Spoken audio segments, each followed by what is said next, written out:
Novembre 1963. L'Amérique est en état de choc. John Fitzgerald Kennedy vient d'être assassiné. Le pays vacille. Tout semble perdu. C'est à ce moment-là qu'un homme, Lyndon B. Johnson, devient président. On lui dit « N'y touche pas, tu vas échouer. Tu seras un président raté. » Parce qu'il veut faire passer la loi sur les droits civiques, une loi qui va mettre fin à la ségrégation raciale. Mais Johnson s'en fout. Il frappe du poing sur la table et dit cette phrase devenue légendaire. Alors à quoi diable sert la présidence? Il appelle chaque sénateur, chaque député. Jour et nuit. Il négocie, promet, supplie, convainc. Il sacrifie tout, son capital politique, sa popularité, son sommeil.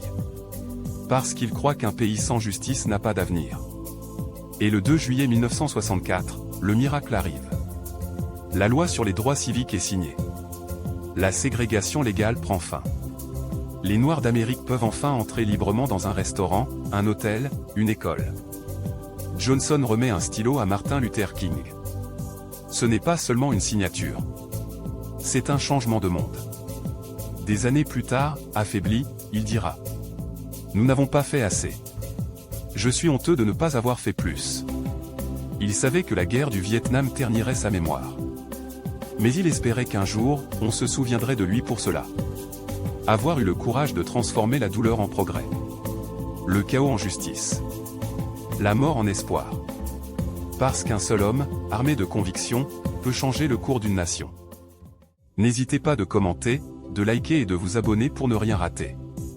À très vite.